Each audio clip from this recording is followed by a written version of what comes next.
Cloud. Okay, there we go. Recording Okay, has started.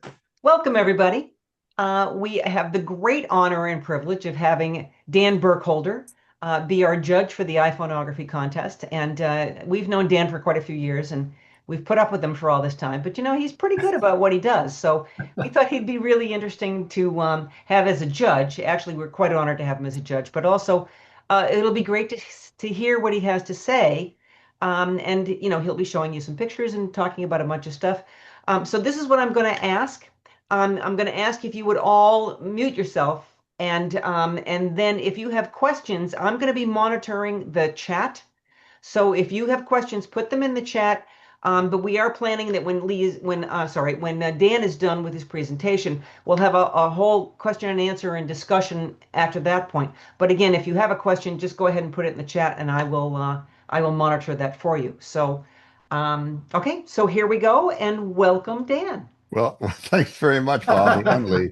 And when Lee and Bobby and I were talking earlier, this is not the result of domestic violence or anything, but I had this one of those cliche cancer surgeries, and I got to keep a Band-Aid on it for another 6 days. So, but as I say, it looks better this way than if I took the Band-Aid off. So that's the important thing. But it's really fun. I mean, there's nothing better than getting together and talking about photography, and especially in this age where we're able to carry a amazingly competent photographic device in our purse or pocket. I mean, it's just stunning. And I think all of us, just as a lot of us have been pleasantly surprised by the quality of inkjet printers. Who would have guessed that 25 years ago that we would have this thing that would fit on your desk that would be so amazing with 200-year life before any noticeable fading under display condition, stuff like that. And now we're in this age where the camera itself has become more amazing. And if anything, I think we're going to have in the next version, the iPhone 18, there'll probably be some surprises with that too. For those of you who shoot iPhone, is this strictly iPhone or is this open to Android It's shooters open also? to, it's open to all mobile All cameras. smartphones? Yeah. Yeah. Cool. Okay, good. Yeah, I only use them and I'm familiar with the iPhone. So, but let's get, without further ado, I'm going to share my, where are you, Keynote, right? There it is, right there. So you'll probably see this. And are you seeing a gray screen that Yep. Yes. now says photography? Yep. And let me drag your little guys over your thumbnails. My pointer disappeared. I guess it doesn't want me to drag. There we go. Drag that over there. So, in photography, this is 2026 last time I checked. And the oldest, this is so exciting because the oldest surviving photograph by Niepce, a French photographer, you can see it in Austin, Texas, in the Harry Ransom Center under subdued lighting. And it was a multi-hour exposure, but that was done in 1826. So our medium, this is the 200th birthday this year. So we're a very young medium, and the pace of change, and that's something I like to allude to, kind of the arc. And I'm going to show you images that kind of cover the arc of my, for lack of a better term, career. But it's just been such a wonderful ride. And the way we make photos and the way we express our photos, i.e., print them, show them like now tonight, has changed so much over that short 200 years. So, and I always like to point out here, let me click, make sure I'm back in here. Where'd my mouser go? Meeting is being recorded. Excellent. My mouse stopped working here for whatever reason. And there we, okay, I think we're back in operation here now. Yeah. Okay. So this 200-year path, we're going to start with my personal path with photography. And we're actually starting, this image is during my pre-photographic era when my medium of choice was crayon. And and I've been showing these same images for probably 15 or 20 years as part of the first part of my slideshows because I think it really nails something important about how our aesthetic ROM chip inside here is developed, the kind of things, the subject matter we're drawn to, the textures, the lighting patterns, all that, compositions, all that stuff. So this was from like 1956 in the first grade. And the bird looks like he's smoking a cigarette. I hope it's just a smudge of crayon. But my parents were both smokers, so maybe it is a cigarette that he's smoking in there. And I think I awarded myself the orange or red star there. So now, and here is a contemporary image. So we jump forward, and this is from like 1994, 95. before Photoshop had layers. And actually, layers came out at the end of 93 in Photoshop 3.0. But this is speckled vulture and pine forest. And there were three pieces to this. Now, I love an opportunity to name drop. I was an assistant to Jerry Ulsman in the darkroom a couple times in Yosemite when he was teaching there, when he was the faculty. And in fact, I just in April taught there in Yosemite in the same place that Jerry Ulsman taught in years ago. But there are three pieces of this image, and let's go back in time to 56 again. So here's a crayon piece from 1956 with the building in the center. I wish I could say that's a camera on a tripod, but I think it was some kind of ray gun down there that and then we go to an image that I made on, this was actually made on, what was that old stuff we used to put in our cameras? Film. And no, I'm not making fun of film. I make fun of everything. But I'm not anti-film. I think if you love the medium, you love all of it. It doesn't mean you practice all of it. No one can. It's too big, right? And it's changing too fast. But you saw the similarity. Now let's go back. So you notice here the bold use of symmetry with the building in the center and from the first grade. And then this is a platinum print, School in Tree, Scotland, where everything was from Scotland except for that one-room schoolhouse, which is actually where Lyndon Johnson went to school in Texas. And then the last one, this in the first grade, the teacher, Miss Soms, she described this as it was beyond, she said it was beyond postmodern. She said it was post-futurist. No, I'm kidding. She didn't say that. But then now let's dissolve. You know what's coming. This is a picture of mine from a train station in the Netherlands.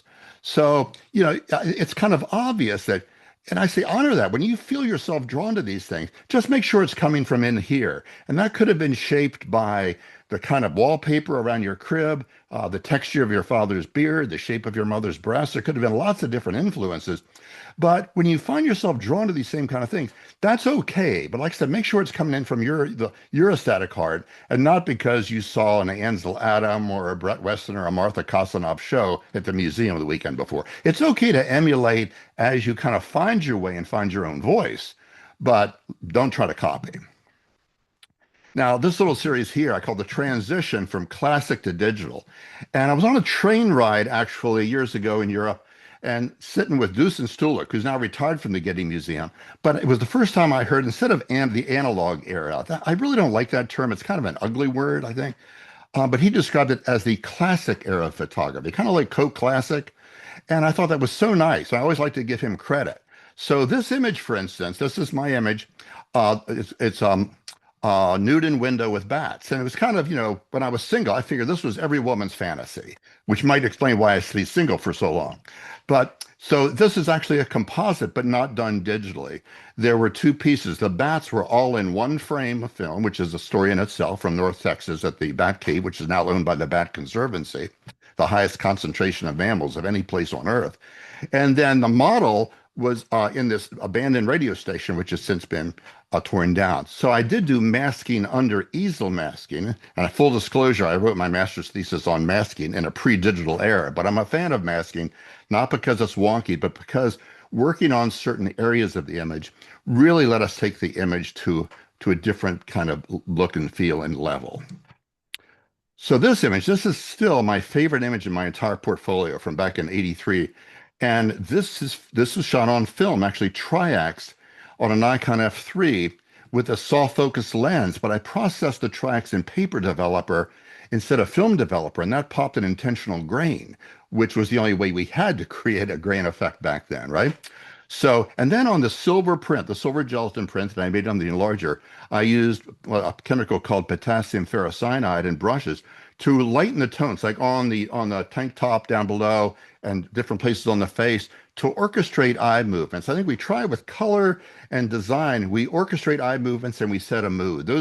For me, those are the two goals: set a mood and orchestrate eye movements. So the people, when they see it, they move around the frame properly. Here's another one from that same Jeanette series, number 4 in the series. And there again, I did bleaching. Now, after making that silver print, bleaching, washing, drying, on a copy stand with a 4x5, in this case 4x5 view camera, I would photograph that print, and then I'd have a 4x5 print, and then I bought a 5x7 view camera from Morley Bear on the West Coast so I could make 5x7 copy negatives. So I could contact print on platinum. And of course, then I wrote this book called Making Digital Negatives. So now we can print things as big as we want, right? There's nothing digital about this image. This was shot on Nikon with film because we didn't have digital next. This is around 19, probably 89 or so in India. Now, one thing I want you to notice here, this is a pilgrim bathing in Ganges. She's receiving the same ambient light as those boats in the background. So what does that tell you? If I hadn't used flash fill, she would have been silhouetted just like they were. So on the Nikon, I did have a Nikon flash and it popped in just the right amount of flash fill. And then I did on the silver print, remember this is pre-digital, use that same bleaching with a brush to make her sorry that she's washing more translucent so you can feel the light coming through it. This image from Paris, dog going to church. Shooting there in Paris was my first time in '86 out of the, well, not out of North America. I'd been to Mexico and Canada, but not out of the United States. So I was a late bloomer in that regard. And I was set up on this corner because I like that S curve, and found out several years later that Auger photographed the same corner. So obviously he had good taste. But I shot, made a negative, and then saw out of the corner of my eye this dog walking down the street. So I cocked the shutter on the Nikon. It was an f3. And as he entered the frame, I fired again. It was probably around a 15th or an eighth of a second. I don't recall. And of course, there's no metadata. But what I want you to notice is the dog's left rear leg. You see that? Dogs' legs don't bend that way. And that is photography. That is a camera time distortion. And I would tell people over and over, it's not called reality, it's called photography. First of all, there's nothing real about the monochromatic image. We cherish it because it's part of our it's part of our legacy, right? We couldn't do color for a big part of that 200 years, right? So, but I love it when the medium shows its own hand. You'll see a couple of other examples in here. Bald Boy Kathmandu. Before digital, I would do a lot of under lens diffusion. That is in the darkroom, under the enlarger lens, and with negative in there. I would do everything from black stocking on a cardboard frame to crinkled cellophane. Even had a filter called a mist maker, Spirotone mist maker, to spread the blacks. You can't get this effect when you're shooting. So it's a post-process. Even pre-digital, you had to do that as a form of post-processing, albeit in the wet darkroom, but it still had to be done in post. And what I love about this image, I don't remember, this is right as I was moving into Photoshop around 1990, 91. And I don't remember whether this image I did in the wet darkroom through diffusion or if I did it in Photoshop, because I found a way to do it there too. And I love the fact that it was kind of a natural migration technically and technique wise, that it wasn't like a sudden right-hand turn. Jill, this is a man lifting catfish with penis. And Jill says, I have a talent for making images that no one wants to buy. But this is one of my favorites, actually. And this was in Nepal, and the monsoons had started early.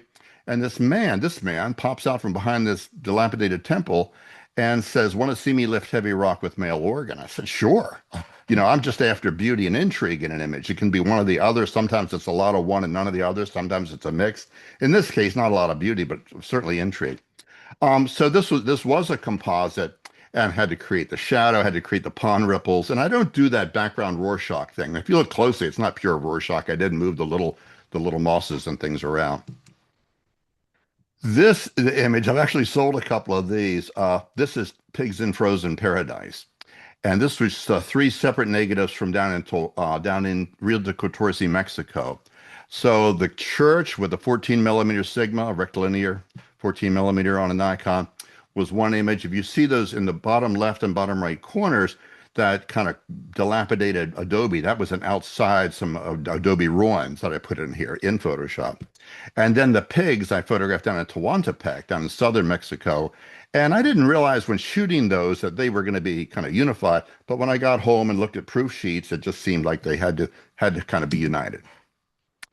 And this image, the turtle in church, Alice, Texas, I actually have to send a high-res file to a museum, like I should have done it today. But along with the description of how this image came, the museum purchased this print, but they're having a show, and this was shot in Texas, 3 pieces, and the shadow, of course, was created strictly with Photoshop using the shape of the turtle. And this was done before we had layers in Photoshop. Not a way I recommend you work, but fortunately we do have layers in Photoshop. And let me just do a little sidebar. there are people that are never going to be Lightroom people, but I probably use Lightroom, 85% or 95% of the time, only when you need layers. I think for most photographers, even if you don't use the organizational talents of Lightroom, Lightroom is really geared more to picture makers. If you need layers, if you're a composite artist, like this is a 3 image composite, then Photoshop makes sense. If you need to lay out something with text and don't want to use InDesign, then Photoshop is the way to go. But otherwise, I think you're better served by putting your learning time into Lightroom. Color work, about 25 years ago, um, you know, finally digital addressed the problem with colored prints that they faded. Even the old Cibachrome, which turned into Ilfochrome, but they only had like 75-year life before they'd start to change. So with the pigments and pigmented inks, digital addressed that longevity issue. So a lot of people, a lot of us that weren't previously interested in color became interested. But I wasn't ready to give up platinum printing. So I'd actually run the watercolor paper through an Epson printer for a light wash of color. And by the way, this image is from Versailles and outside of Paris. And then I'd coat that with a platinum sensitizer, make a digital negative, and put in registration. I'd dry the sensitizer. That's kind of important. You don't want to ruin your negative with a wet coated print. Put the negative down in a vacuum frame, expose it to ultraviolet. So all the blacks in detail would come from the platinum, but the color wash comes from the Epson. This is actually a pigment over platinum. This is Road on Moor, Scotland. And I want you to see how this started. It will dissolve into the original shot before editing. And you see, there's not really any difference at all. You might have to squint to notice it. But it wasn't about this lush, grass, the foliage on the moor. It was about turning that road into almost like a liquid silver kind of line to guide the viewer's eye, then the aerial perspective of the valley behind. And this image, this was shot in Texas in '89. And I had an 11 by 14 camera in my Volkswagen camper and made an image that it was early in the morning, the sun, it was breaking through these clouds, and the 12-inch Dagger lens on the 11 by 4, it was terrible. Uncoated lens, it was all flared out. Fortunately, I had my bigger SLR, pre-digital, and shot this. And this image became kind of an important one. And I don't usually brag or promote myself that much, but my gallery in California sold one of these in the past year. It amounted to $250 per square inch on the print. And this is a platinum print with 24 karat gold leaf, something I started about 19 years ago doing. This is another example. In fact, the same gallery just 2 weeks ago sold one of these truck and trees in Texas. And that's a platinum print with gold leaf behind it. And this is an iPhone, because we want to talk about iPhone stuff. This is an iPhone, what's the word I'm looking for? Composite, actually stitched together. We used to have this wonderful app called Auto Stitch, and they must have had wonderful patent protection because no one's really come up that I know of, and please correct me if I'm wrong, I just haven't discovered it, but no one's come up with such a nice little stitching app where you could just kind of pivot the phone and take unlimited number of shots and dump it in there and it would stitch them together. It was marvelous. But now, of course, we have an ultra wide angle lens, which we didn't have way back then. So perhaps that stitching isn't as necessary. But this is a platinum print with gold leaf. You heard me mention Mongolia from 4 years ago. We were bouncing along in a Land Cruiser, and I was in the back seat on the right. And with the Olympus, with marvelous image stabilization, I photographed this outside of the window, bouncing around. This was not one of those things where, like a do ranch, where you hire some horseman to drive the horses 10 times till you get the right shot. This was just luck that I photographed him out of a moving vehicle as we went by, and it just turned out super. And like I said, the image stabilization is such a breakthrough, and our iPhones have great image stabilization. Back in 2005, when Hurricane Katrina hit the Gulf Coast, Jill and I decided in early 2006 to go down to New Orleans. We were living in Texas, north of Dallas at the time, to see how both Mother Nature and government failure had conspired against the people of the Gulf Coast. So we went to New Orleans, and this was in the lower Ninth Ward. Jill ended up doing a beautiful monochromatic series of outside and some interiors. I worked strictly in interiors, and it was the first coffee, it ended up being a coffee table book made entirely with high dynamic range techniques. And now our iPhones do smart HDR. In fact, we can no longer even turn off smart HDR. There used to be a setting under camera on the iPhone where you could turn it off. Now it's on all the time. And I think it does a marvelous job. Sometimes the camera in Lightroom Mobile, for those of you who use an iPhone and have Lightroom Mobile, and probably Lightroom Mobile for an Android would work the same, I suspect. But every image in there was between like 3 and 15 or 20 exposures. Some of the exposures along a half an hour to gather the shadow detail. I'll just show you a couple more. And this is the church. You can see the this building was underwater for like almost 2 weeks, and you can see the fan up on the ceiling where from being submerged, the blades of the fan softened and drooped over. This image in the high school auditorium, you see the mud as the water receded, how the mud dried in there. And this is the last image in the book called The Color of Loss. Um, and one museum bought the entire book of 20 by 30 prints of this, which was, I'm really glad they did that. But this is the last image in the book. And in the big print, it's easy to see. You can see the words Lord and mercy in this Bible that was sitting on a church pew. Now, about iPhone photography, the Holga Polaroid Photoshop of the 21st century, except better in every conceivable way. So, a lot of us start out, at least I did. I had a Palm Trio, which had a web browser and it had a little camera, probably like about 1.5 megapixel or something. And I still do this. I take a picture of where we parked, at the airport. So when we get back a couple weeks later, we can find the car. Now we didn't have, they weren't, our photos weren't geotagged back then. Now they are. So, we don't even need the photo. We just need to know where it is. But that's still a valuable use. Then you start taking pictures of your pets. Then you take pictures of your pets in astronaut outfits. And just a heads up, you can find on eBay affordable adult size, well, affordable, there's still several $100s, adult size spacesuits. But if you try to find a cat size spacesuit, they're really expensive. So just be forewarned. So then I wanted to pay homage to the Hudson River School. We moved up here to the Hudson River Valley. We're in a little town that's actually Palinville, which is the legendary home of Rip Van Winkle. That was the Hudson River School was America's first own art movement. So I wanted to try to emulate that kind of look and feel. And this was an iPhone shot with auto stitch and then other apps to give it the color and texture. I had just given a presentation. This is years ago. Probably about that was a 3G, so it's probably about 2009.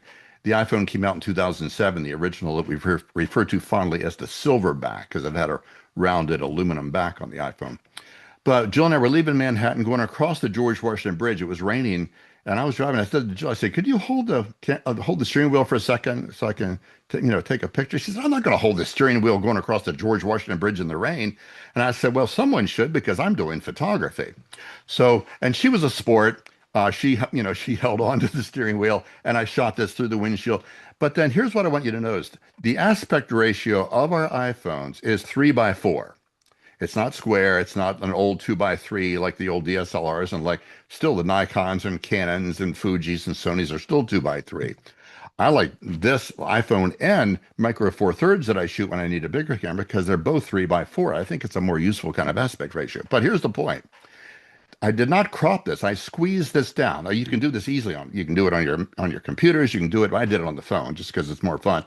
Squeezed it down. So everything in there in the original shot is still here, but it's 25% narrower. So those cars are all 25% narrower. The bridge is 25% narrower. And that, if you try that, it can really give a fanciful, almost Tolkien-esque feel to some of your images.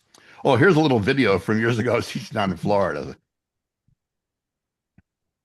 Holly, George, all their wonderful iPhone images.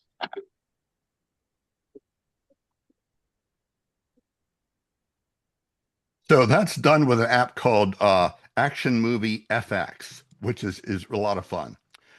This is an iPhone, I think iPhone 4, and I was teaching down in Sonora, Mexico, and was in a little Mexican convenience store, and this gentleman was in front of me in line, and just the graphics were so beautiful. So this I did crop. This was not squeezed, but wanted to be square just to make the graphics stronger. And then this is printed as platinum with gold, 24 karat gold leaf behind it. This was the first image. This is an iPhone shot done landing at the Newburgh Airport, which is south of us by like 50 minutes. And this is the first one. I'd been doing gold leaf, but yellow water, when I put pure gold on the water, it looks like pee. It's not pretty. So this is the first time I ground together palladium leaf and gold leaf. It's actually a 3-to-1, 3 leaves of palladium to 1 leaf of gold to really get a less yellow feel, but still have some warmth. And this is the first image I did with that. And that's platinum, of course. And I've taught several times in Venice and was just there in October, and you'll see some work from that too coming up. But this was the first app that came out before the iPhone would do high dynamic range, HDR. This app was called HDR3. And it would take three exposures, like every HDR scheme is taking, a normal exposure, a dark one, and a light one, and melding that tonality together to give us better highlights, midtones, shadows. And it was really great, but it was kind of slow. You hit the shutter and you hear it go click, click, click. But amazingly, it would usually align all those just fine. So this was walking to teach my class early in the morning, and it was like a revelation to be able to have that kind of tonality from something you can carry in your pocket. This was shot with the Olympus. I got hired to or commissioned to do this series in Buffalo, New York. And they had seen my iPhone work. They say you can do it, make it look any way you want. So this was shot with the Olympus because we didn't have a telephoto lens on the iPhone at that time. So I shot this with the Olympus early in the morning and then sent it with the app over to the iPhone and stylized it. In fact, you'll see some other work on this last trip. We just got back a couple weeks ago from Ireland, and I photographed with this Olympus Pen F, it's like prettier than an Olympus, better than a Leica. And I used this 93-year-old cinema lens on it, which really gets this pencil, nice swirliness. And I shot exclusively with that almost. I did a little bit of iPhone work, but I processed those all on iPhone. I just love that, being able to send the images over wirelessly from the bigger camera over to the iPhone, and then use like with app. We got Snapseed, we got Lightroom Mobile, which is just magnificent. This is night mode with the iPhone in Bulgaria, just like a year and a half ago or something. Night mode is just wonderful. Now, this is shot with an iPhone. I'm not sure which one. I was teaching in Florence, and this is the Arno River, and there was this crew boat coming. And I've since learned that like a crew boat has like 8 people in it. But I did sweep pano. You have pano mode where you sweep the iPhone as across the scene. So I swept in the same direction the boat was going, and it stretched it out to be this like 30-some person thing. So that is not a digital effect. That is photography. If you use an old Roblex camera that had the pivoting lens, when you hit the shutter and the lens would pivot, or you used a circuit camera from days of old for large groups where it would kind of pivot across, you'd get the same effect. So this is another case where you're seeing it's not called reality, it's called photography. And there again, the medium is showing its hand. It's a beautiful thing.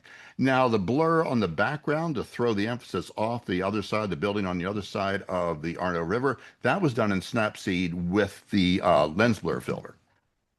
This is just in October. We were going out to Brano, an island nearby there. And Bobby and Lee have done beautiful work in Venice over the years. So this was shot with the iPhone just as this boat going the other direction was going by. And this was with when the first, well, what was it, the 14 that came out with the first telephoto. And I was really, really thrilled to be able to try it. Or maybe it was the 15, whichever one it was. Time flies. But the telephoto was just so darn good. And this was shot with the iPhone with the telephoto lens there in Venice.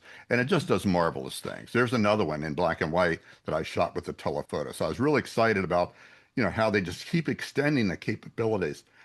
This is where everyone photographs there down by St. Mark's Square or whatever it's called.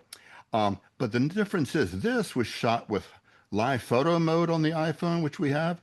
And where it combines, when you hit the shutter, you get a still image, but it combines, live photo mode combines a little bit of video before and after. So it's actually recording, spooling even before you hit the shutter, which is magical. And then it combines that. So you get, without carrying a tripod, without carrying neutral density filters, so you can shoot a longer picture. Isn't it thrilling that we can do this kind of thing handheld with no extra hardware? That's just amazing. This, of course, we took the class up to the Academia Bridge in the morning at sunrise, and everyone got beautiful shots like this with their iPhones. There's another telephoto shot with the iPhone there in Venice. This, when I taught in Tuscany, this was looking out, shooting with the iPhone out of the classroom window. That's the kind of beauty that we had around us like every day. That was just incredible. Now, like I said, I just got back from Ireland. All these were shot. You're going to see in this series were shot with the Olympus with that 93-year-old Cook Kinnick f 1.5 is a 25 millimeter 1.5 lens made for 16 millimeter cinema. So that's why all the edges are going to be soft and kind of out of focus. And I'll just go through these quickly. So these are all from just a couple weeks ago. I love this one of the crow on roof contemplating feet. And this is actually, you'll think I'm nuts, one of my favorite photos from this trip. And it's called a photo of 2 hunting dogs. And it was in one of the castle kind of things there in Ireland. and it was shot with that lens, focusing on the candles here in the foreground. And I just love the elegance of those that someone made. I don't even remember whether it was a photo or a painting of those two hunting dogs, kind of, alert in the background. But I love the way, with the shallow depth of field.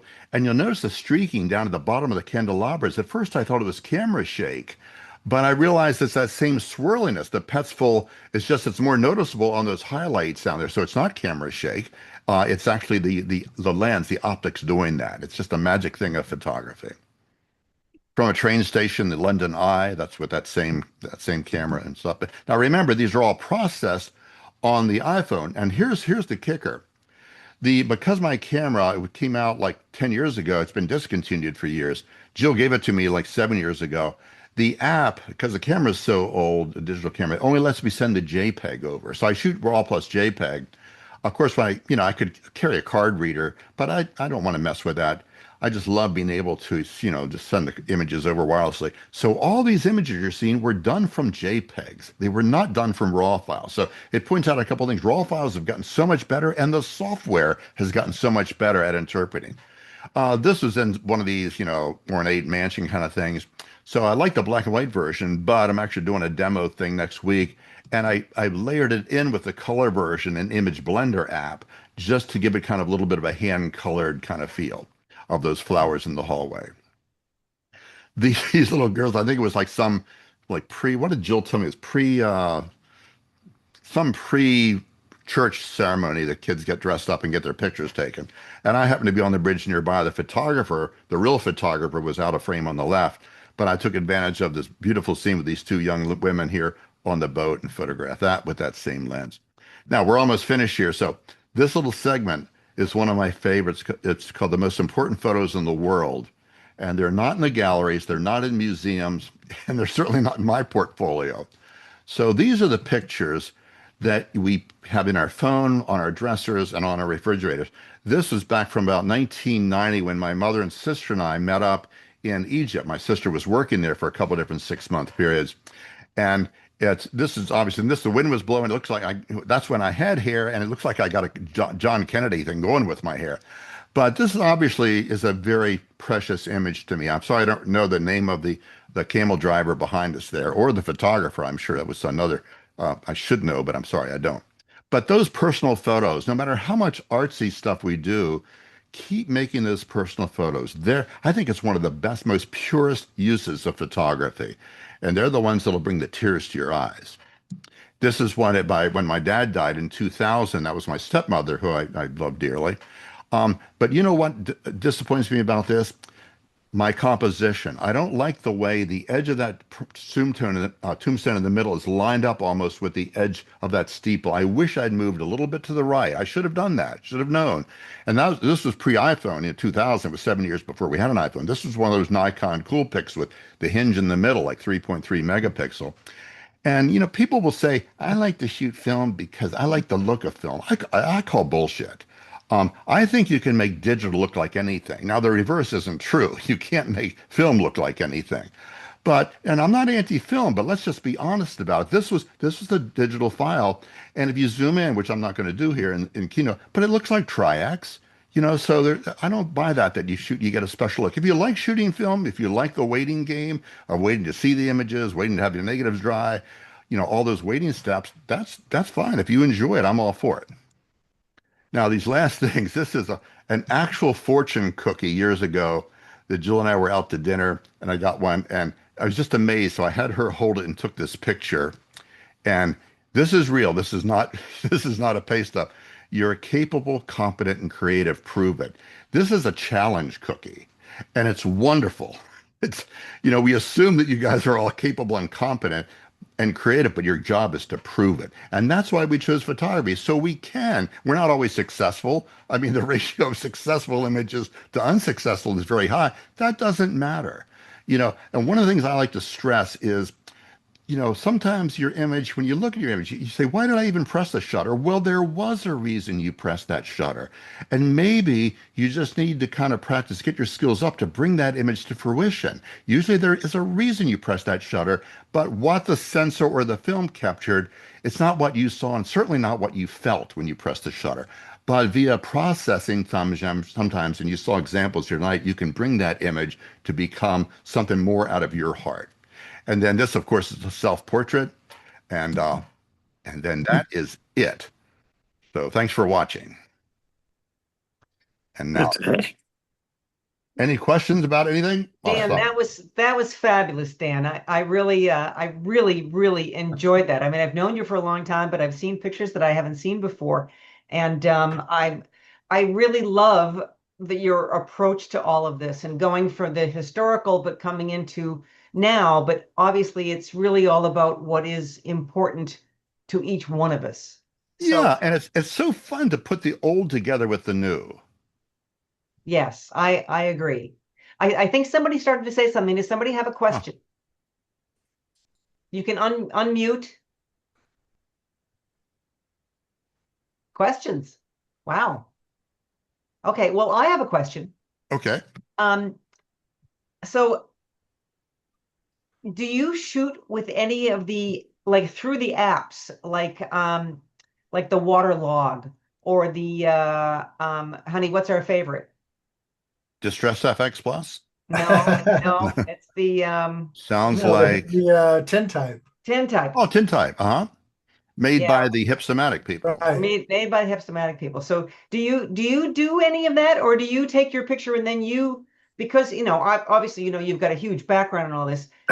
You prefer doing the processing the way that you Well, want it to be? Well, good question, Bobby. And there's no right or wrong to any of this, right? I think that's the most important point we can make. Yeah. Just because you do something one way, or I do something one way, or Lee does something, that doesn't mean that if you're not doing that same method, there's something bad with your photography, or you're not playing with pixels big enough or something. But I think most of us find that our workflow goes through a metamorphosis. We discover things like, I mean, the first time you discover maybe a new app, you say, hey, I'm going to play with this for, a couple of months or a couple of days at least right. and see what comes. But my workflow right now is generally I shoot raw on the iPhone. Of course, I do shoot raw because why not? Unless you don't have enough storage. And that's why when you buy an iPhone, don't buy, I think the lowest is 256 gigabytes now. They finally did away with 108 gigabytes of storage. I always joke that you shouldn't even buy an electric toothbrush with only 128 gigs of storage. It's just not enough space for our modern digital world, right? So you don't want to be, you don't want anything that impedes your pressing that shutter. And that if you're running out of space, that changes your photographic world. It's like only having one roll of film on a trip or something. So buy like the 512 gigabyte, or now they're up to 2 terabytes you can buy. I mean, you pay for it preciously.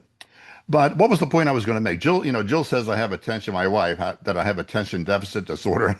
She could be right. I've never thought about it long enough. But No, sometimes you got to lasso was and just- pull. But Lightroom, I will take those files and generally send them to Lightroom first. Now, here's a tip. If you do if you shoot a raw file with your iPhone, if you do any editing in the Photos app, and anything, if you brighten it up a little bit or even crop it, then send it to JPEG. Lightroom Mobile, you only get a JPEG. You've thrown away your raw data. So now you can always go back and revert that image. But if you're going to use Lightroom, commit to Lightroom and don't do any editing photos. Go directly from that raw capture, send it over to Lightroom. So that's what I do.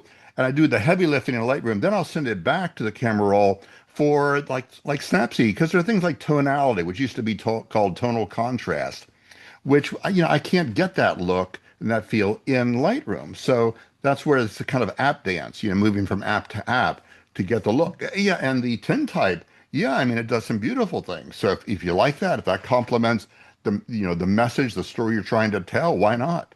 Yeah. Yeah, it's something that that Lee and I in all our travels and leading the tours, we don't, we of course we always shoot with the iPhone, but we don't normally do the apps. But we got into especially tintype in this last year. Actually, it was a friend of ours that was doing it, and we're going, oh my God, these are great. How'd you do this? And once we started doing it, and then we forget about it for a long time, and then there's Yeah. there's the sound. It goes clunk when you take your pictures. So, we'll be shooting something and then I hear Lee over there going clunk. And I'm like, oh yeah, I forgot. I got to shoot a tintype. So, it's kind of like one of our favorites, and I like the waterlogged, but normally I don't shoot in the app. So, but again, Yeah. like you said, Yeah, it's no. really your personal preference as to what is it the way that you like to have the impact. So, somebody has asked in the chat, do you suggest adding a digital frame for presentation? Well, like so many things in life, the answer is it depends. And that's the conditional state, not the diaper. So, and I think for like I like put a whiteboarder very often. Because I'm a platinum printer, sometimes I'll put a border. Actually, I scanned a platinum print and cut the image out, and I can use that border over on different images. So there again, there's no right or wrong. Um, it just depends on what your message is and what you're trying. I think to make it look like a matted print by putting a white border on, you can do that, in Snapseed really nicely. You can do it in Lightroom Mobile very nicely. Um, but that can give it a certain elegance in social media where it kind of, instead of just sitting there on a black screen, it kind of has it's got a little bit more emphasis to it. Yeah. Yeah. I think that makes sense to me. It does. It kind of separates it out a little bit. It also shows that you're valuing your imagery enough to want to make something a little bit more classy. Yeah, and you might like it for 19 or 2026, but next year you might say, ah, that's good. I'm not gonna do that anymore. So it's too Right. cheesy. And that's Yeah. okay. That's okay. Yeah. Okay. Other question. Feel free to speak up. You can unmute yourself. Yeah, hey Dan, I have a question. Yeah, Jim. Do you find when you're out in public, especially shooting people, they're more friendlier in that interaction if you're shooting with your iPhone as compared to a DSLR? The short answer is yes, but I think that friendliness of the iPhone image, that effect is kind of fading out because so many photographers are using iPhone. I think that stealing of the soul feeling is returning, even though it's a small camera that we're using. So it was easier to get away with that with the iPhone, I think, a few years ago than it is now. But yeah, it's not. I always point out with a camera, and like I said, I shoot with this little Pen F, which I love. But this holding a camera like this is not that far from like this. It's an Right. aggressive, almost like a weapon. That's why the 2 1/4 cameras, like the Yashica mats, the Rolleiflexes, where you were holding the camera down there, it was sort of like a very graceful measure, almost like praying, where Hmm. and you were having eye contact separately rather than through this device with your subject. So keep those kind of things in mind. And that's why I wish there were an iPhone with a tilting screen, so it did make shooting like waist level Yeah. a little bit easier. Of course, you can see your image on your Apple Watch using the camera app, but that's a little awkward too to fire the shutter while looking at your phone. But it's great when you're doing selfies and group shots, propping your camera up and going back and do 3 second delay with your watch and getting a great shot. There's a lot Thanks. to know. We all know a little bit. Yeah, nobody knows at all. That's Yeah, for yeah. sure. And it's really a function of reading and playing, whether it's in the dark room or in your digital world, till 3 in the morning, and with your own images. Sure, you can watch videos and stuff and learn things. People can learn stuff from my Substack page, which you can get for free. It's danburkholder.substack.com. I'll do a little PR thing there. But it's really, you're being playful, and anything that encourages playfulness and experimentation photographically, I think is a wonderful thing. I get the goosebumps just thinking about what we can do now. And I've been doing this for a long, long time, and I still get the goosebumps. So, and that's why you don't want to not have enough storage space, so you have to worry about that. But you can try all these things. You can do these what ifs. You can do, what if I do this? What if I use the app, the app you were talking about there? Good type. Tintype. Tintype, yeah.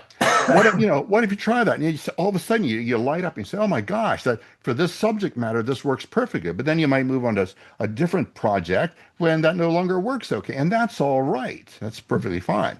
But because, it used to, when I went to photography school back longer than you want to know about, I wanted to be a good black and white printer when I first went. And the only way you get to be a good black and white printer is doing this motion thousands of times. That is throwing prints in the trash. And every time it was like $3.50, $3. Now it'd be like $14, $14, $14. So now you can work with your iPhone. You can work till 3 in the morning for maybe a fifth of a cent's worth of electricity. That is thrilling. So you can learn, you got your metadata, you can see what worked and what didn't work. It's so much better. Now, has it homogenized photography too much? I think there's always, if you have a creative bone and you practice and you work and you look at a lot of images, so you freshen up that ROM chip, that aesthetic ROM chip in here frequently, you can make your work stand out. So don't be afraid that you're doing the same thing everyone else is doing. Um, I've um, got a um, question, if I Yeah. may. yes, go Um, ahead. I'm trying to think how to phrase this. So I assume we're all applying to this competition that you're the judge of, and I assume we get, 3 or 4 or 5 or whatever number of submissions. And I'm just wondering, like, suppose I play around in a lot of different ways, and I can submit 5 different kinds of things done with an iPhone, or I could submit 5 sort of closely related that, Hmm. what do you think would be your preference to see?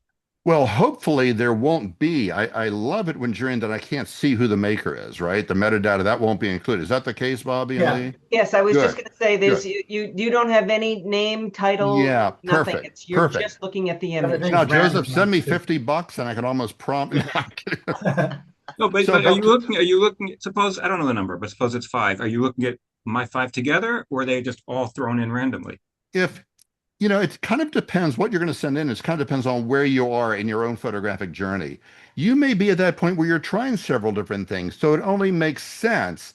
Now, one shouldn't be like star trails, and the other one is a close up of motherhood holding a baby or something. There should be a little bit of cohesiveness, whether it's stylistic, just the way you frame, maybe.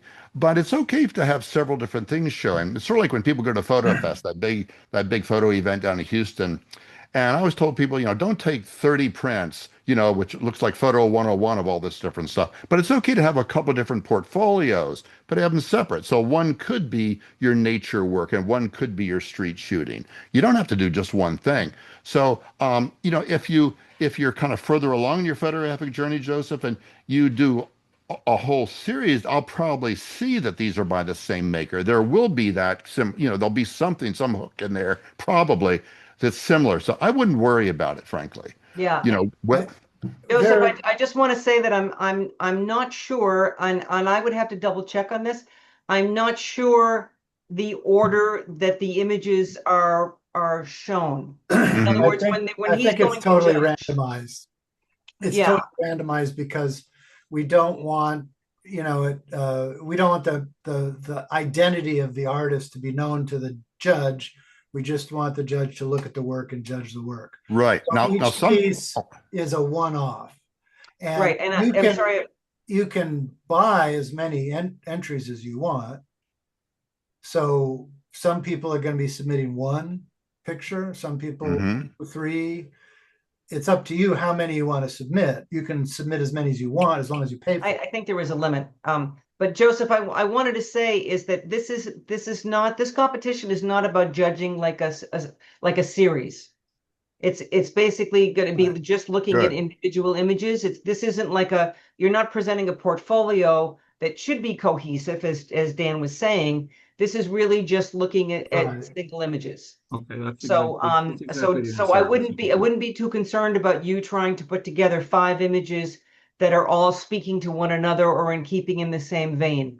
Yeah, no, I'm So not. Yeah, that's not a concern. That's something I could do, but I'd rather maybe not do. Okay, thank you. Thanks for asking, Joseph. And to the administrators, I'd like to ask, sometimes people will say we don't want one person to get more than like 2 or 3 in the show. Would there be a number that would let me know whether I've given like 5 spots to one person or not? That's up to you um, guys. I don't. yeah, I will double check with you, and that will be within all the judges' notes.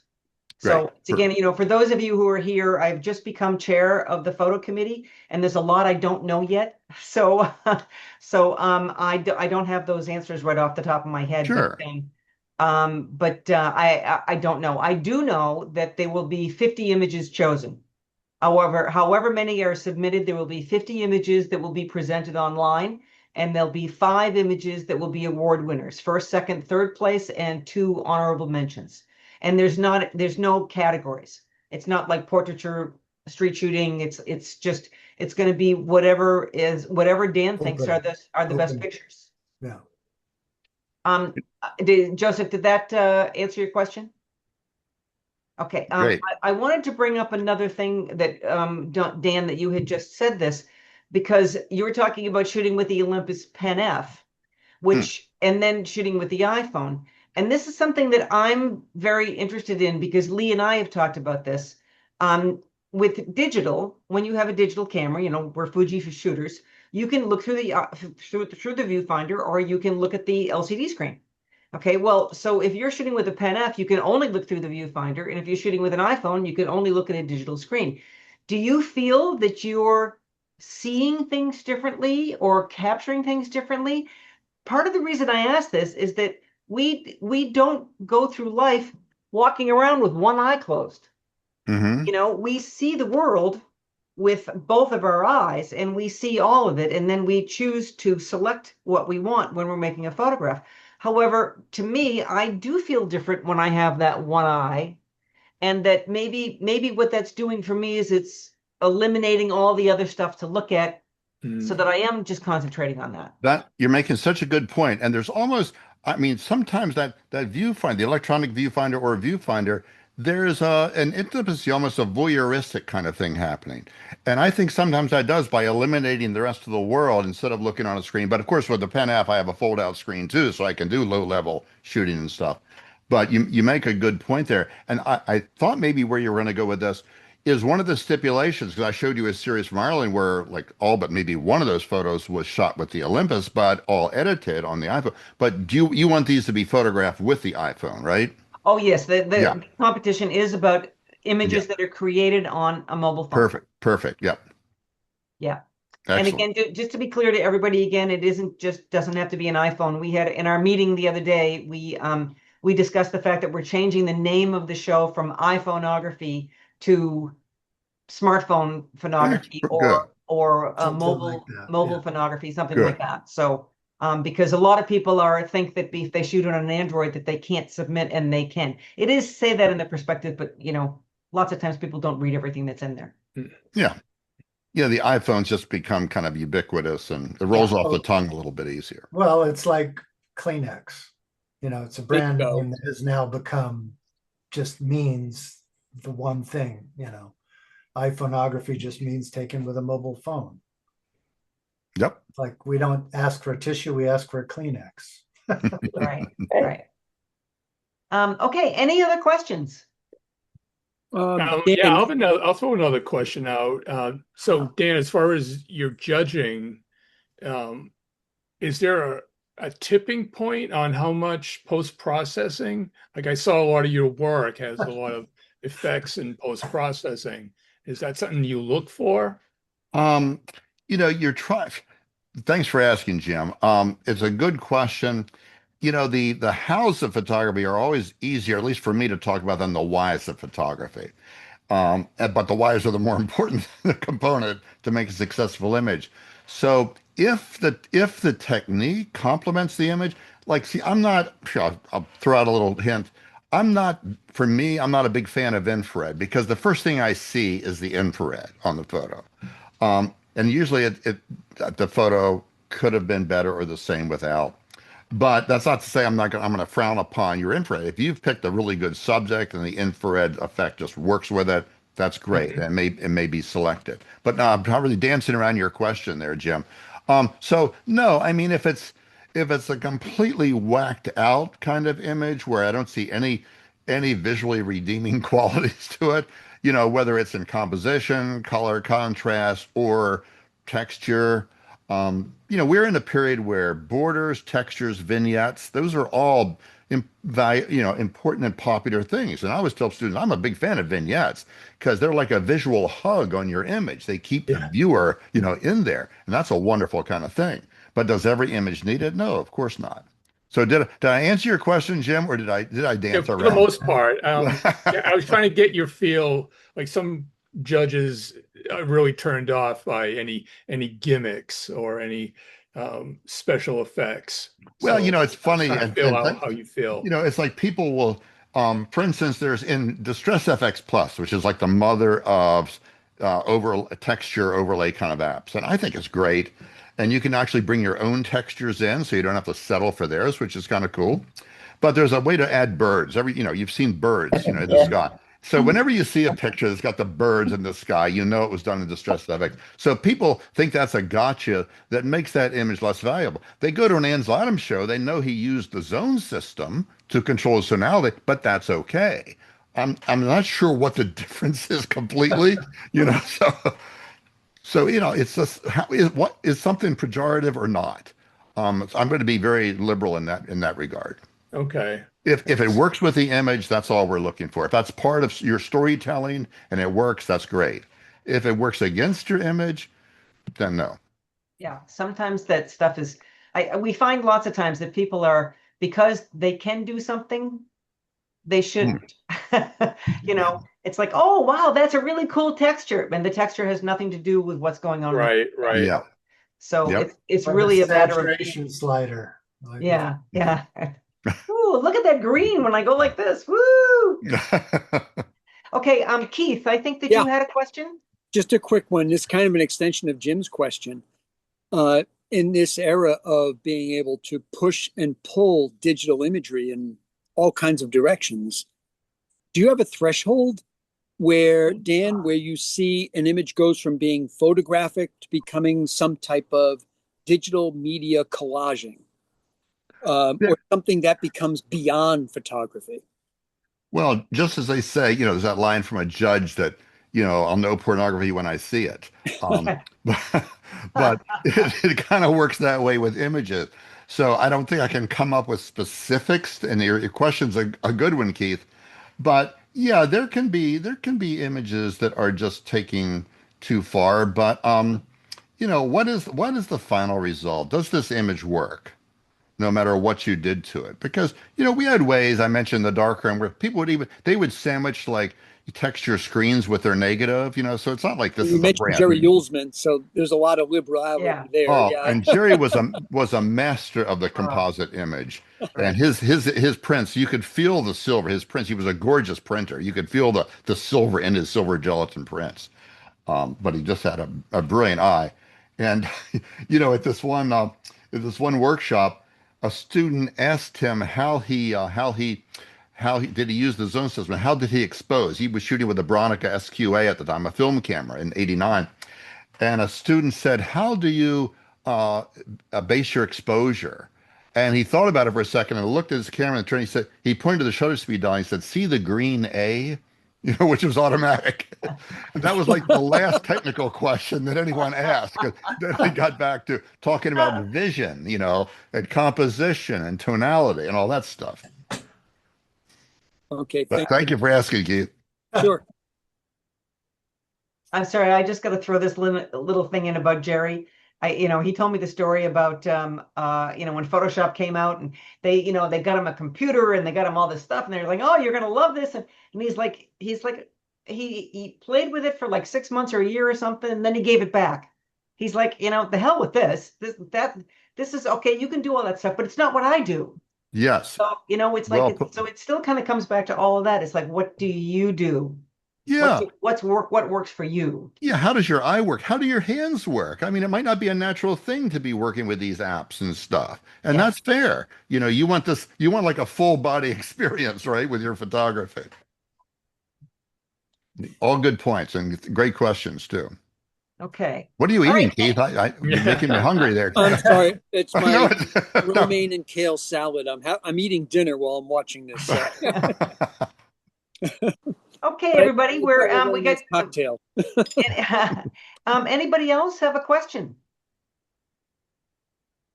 All right, I think we're pretty good here then. Again, if you haven't submitted yet, please do. You have until midnight on Sunday night. I'm sure this is going to be a very interesting show. And thank you all for coming. And I really, Yes. I want to give Dan a big round of applause. And thank you so much, Dan. Thank you very This much. was absolutely fascinating. Well, thanks for the invitation. It's a big deal to get invited to, and I love talking with people, other people that feel a passion for their photography. It's a wonderful thing. Yes, thank you so much. You know, it's just in closing, So, Jerry Uelsman said once when he was teaching graduate classes down in Florida at the university, he made his students always have a camera with them because he said it made them more visually aware. Now we have an iPhone. We always have a camera with us. So you got to work a little harder because you can start to take it for granted that you have a camera with you. So you got to just push that a little further that, yeah, you can capture all those wonderful things. There's no missing them. Well, good luck with all your photography and hope to see your images in the show. Thank you. All Thank right. you. Thank Thank you you, all. everybody. Thank you all for Thank you. coming. Thank Lee, you. you can stop the recording. Yep. Yep. There we Okay. go.